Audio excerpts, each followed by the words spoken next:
Oh. So you want to do a little give and take here? Yeah, let's talk it out first. You know, I have your bio here, but to me, honestly, you know, I don't know everything. Man, you're a tall dude, man. Or am I short? Both. No, he's tall. I'm short. I'm tall. All right. I got your bio here. Check. Hey guys, let me get this mic working. Yeah, we don't have the mics are not working and they're not very loud. Check. Okay, that's good. I've been in radio a long time. I don't do a lot of notes because I think it's better I learn about you, and more importantly, these great folks learn a little bit about you. Research is overrated, okay. apparently. So I'm going to ask you a few quick questions, and this is going to be an icebreaker, I like to call them. What is your favorite cereal, Robin Thicke? I haven't eaten cereal for 24 years. Okay, when you were a kid, what was your favorite cereal? Cheerios. Oh, that's a good one. Hey, it's great for cholesterol and high blood pressure. Believe me, I know this. I got both of them. All right. Tell me, what is your favorite sport? Definitely basketball. To play basketball, to watch football. Okay, what is your favorite basketball team? The Los Angeles Lakers. I'm sorry, you know, I'm from LA. Got to do it. That's okay. I got to now. Who is your favorite basketball player of all time? Well, he's a jerk, but Kobe. You know, Kobe. I mean, no, not of all time is Michael Jordan, of course. Right now, it's Kobe. Yeah. You know how to work the whole time. I mean, it's not really a question. I mean, Michael Jordan is the greatest basketball player of all time. Period. I think we'd all agree with you. No. I don't think anyone's going to disagree with that. All right. Let me ask you this. When you were a kid, how did you get involved with music? When I was a kid, I wanted to do radio. And I'm a baseball guy. I still play baseball. That's cool. I followed my dreams. I was 5 years old, and that's all I wanted to do. When you were 5, 6 years old, what did you want to do? I wanted to be Michael Jackson. When I was 6 years old, I saw Michael Jackson singing and dancing, and I was like, I want to be like that. I think he inspired my whole generation musically, you know. So then I got into Stevie Wonder, and then I got into gospel music like John P. Key and Commission and Take Six and people like that. And then, by the time I was 14, I was working professionally in the music business and making money at it, you know. So it's always music is my first love, and then I met my beautiful wife, and that became my real love. We're going to talk about your wife in a minute because she is beautiful. You've probably seen pictures of her. We'll get into that in a minute. Probably seen her movies. Probably seen her movies. Yeah, she's a big inspiration to you. I know that. But going back to the music thing a little bit here, I ask artists this all the time. And I remember interviewing Eric Benet one time. I said, Eric Benet, give me some of your favorite artists that people would not think you have anything to do with. He said some crazy answers. I'll tell you what the answers are after Eric. I hear from you. Crazy Eric. Okay. What would be an artist that our listeners wouldn't affiliate you with that you were a fan of? I mean, I think we already answered that. I think that most people wouldn't know that I listen to John P. Key, you know, that is, and commissioned, and I mean, everybody would probably tell about my music that I love Stevie Wonder and Otis Redding and Marvin Gaye. I mean, those are my main. This new album, especially, I hadn't listened to a lot of Otis in my life, and this album, because what happened was when my baby, I have a baby now, a 20-month-old son, my beautiful boy Julian. So when he was born, I got a vinyl collection, and I started a vinyl collection, and I started playing all these old albums around the house, at Muddy Waters and you know, Otis Redding, and I think Otis Redding is my favorite new singer now. I mean, Marvin Gaye sounds like heaven. Like I feel like when you show up at the gates of heaven, Marvin Gaye is singing. You know what I mean? love Marvin too. Yeah, it's like it's heavenly. But there's something about Otis that's just dirty and gritty and passionate and dangerous and naughty that I feel like, you know, that's who I am right now. Dangerous and naughty. I like that. Dangerous and passionate. Because those are good words for. Deal with that. What do you do about that? What do you do about that? I want to talk about your wife here. I don't know how much time we have here. I don't know, so I'm just going here. I want to talk about. Give it up for Paula Patton, everybody. I know. Woo! This is Robin's wife. Woo! I've seen a few of your videos. Every one of them is sexy, if I can use the word. And it's my cross to bear. It's my cross to bear. Primarily, you have a lot of beautiful ladies in these videos. I know you're working, but what does Paula say to you when you get home after you film? Wait a second. She kisses a guy in every movie she's in. What about me? Are you kidding? I don't even kiss the girls.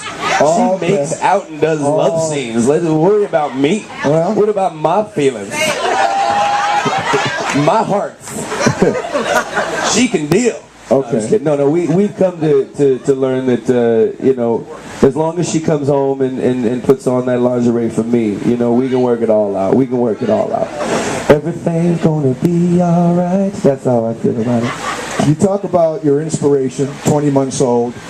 I believe his middle name, I'm Latin, so his middle name is Fuego? Fuego, Young Fire, yes. I never- I wanted to give him a hip-hop name right off, just in case he wants to be a rapper. He could be Jay Fuego, you know what I mean? Or just go by Fuego. He's already got a record deal already, just based on his name. And I know a lot of Latin people, obviously. I'm Latin. I never heard, we always say, en fuego, tú estás en fuego, papi. But I never heard anybody That name. sounded sexy, right, ladies? Yeah, well, thank you. Yeah, come with that at the club. You get that popping on, huh? But I never heard anyone Everybody name drinking Fuego to Papi. So where did the name come? Just Well, actually, we had decided if it was going to be a girl, because she is a fire sign. She's a Sagittarius, and I'm a water sign. I'm a Pisces. I'm a water sign. Is that a Sag or Pisces right there? That's what I'm talking about. Love after war, baby. Let's go. So if it was a girl, it was going to be Isabella Azul. For blue, for water, and if it was a boy, we were going to do Julian Fuego. I like that you have the Spanish stuff working there. That's you know, we like to keep it spicy, you know. I like that. Lots of spices in the house. Now we all know, or maybe you don't. Do you know who his dad is? Well, you're big fans. She knows. Now, Alan Thicke, I remember, and let me see from the television show, he was the TV dad. Was it Jason Seaver? Jason Seaver, yes. Okay. Growing Pains? Growing Pains. Yes. And you need to start getting your research on your paper, or at least in front of you, because this thing is taking forever to get to let us the question. That stuff I knew that, but it's been a long time. But he let her take over. You can't do this, baby. Just hit your nuts. Oh, you can't do this, baby. See that voice drop down to Barry White? You can't do this. Yeah, that's right. Oh, yeah. But your dad also was a musical guy too. He wrote a lot of songs. He did. Different Strokes, I know. He wrote and he sang the Different Strokes theme song. Yes. The Wheel of Fortune. You can see where I got all my talent from. Okay. But what about your mom? Now, see, I'm old school, guys. A lot of y'all don't know this. I've been in radio over 30 years. I used to play your mom's records. Yes. Gloria Loring is your mom. She did. She had a big hit in the 80s. She had a #1 song with and here it is. A guy named Carl Thomas. Yeah, you better do your research, right? Hey, you better do your research, man. I played this record on the air many, many years ago, and it's a big song. It was. And I used to also be a mobile DJ. Every time I did a mobile DJ thing, they asked for friends and lovers. Just a picture. That's Gloria Loring. Oh, my beautiful mama. That's Robin's mom right there. My beautiful mama. She still got the same haircut. Didn't change it in 30 years. That's how they know me, baby. They know me with my hair. Now, let me ask you this, on a serious tip, as they say. Had El DeBarge on stage here. We did an interview with El DeBarge, who's one of my favorite guys. Probably amazing artist. He had a few challenges. And I understand you too had some challenges, and then there was a reason why you let go of that. Can you tell our listeners, because everybody needs inspiration? I'm mentally challenged. Besides that, I barely finished high school. What kind of challenges are you talking about? El was going through some abuse problems. Oh, yes. And I read a thing or two. No, I haven't had any abuse problems because I'm still abusing. Not a problem yet. Wow. Oh, that's good stuff. But I understand your family has really become a big part of...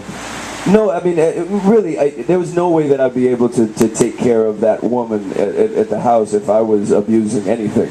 And she is my light, my life, my muse, my guide. She's the best human being I've ever met, and I would probably be a broke drunk on the street if I didn't have that woman in my life. And it's true. It's really true. It's true. And so what I've learned is that every day I wake up and I fight for her love, you know, and I fight to be a good man. Now, it's not easy. It's not easy. It's not easy, you know, because we're men and women, we're stubborn, and we sometimes we can't say we're sorry, and we got to stand strong, and nobody wants to say they're sorry. So I've learned that's what this whole album is about. It's about somebody's got to start the healing process. When you're arguing, somebody has to be the first one to go, I apologize for what I said, for what I did, for how I did it. Please forgive me. Let's have a glass of wine. Let me rub your feet. Let me just get up all into rubbing feet and stuff. Because I know the one thing, if I start rubbing her feet, she will forgive me within about 5 to 10 minutes. So I just go, baby, just give me your feet. Let's just forget it ever happened. Just give me the feet. So I've learned that is somebody's got to do something. You know what I mean? And I think that we're all just a little too stubborn sometimes to realize that we have love right there. And then what happens is if you don't take care of that love, you're going to be 75 years old and just all alone, just knitting every day. And that's all you're doing is just knitting. You ain't got nobody to love, you know? I don't want to be knitting. I want to love somebody. Wow. Give it up, Robin.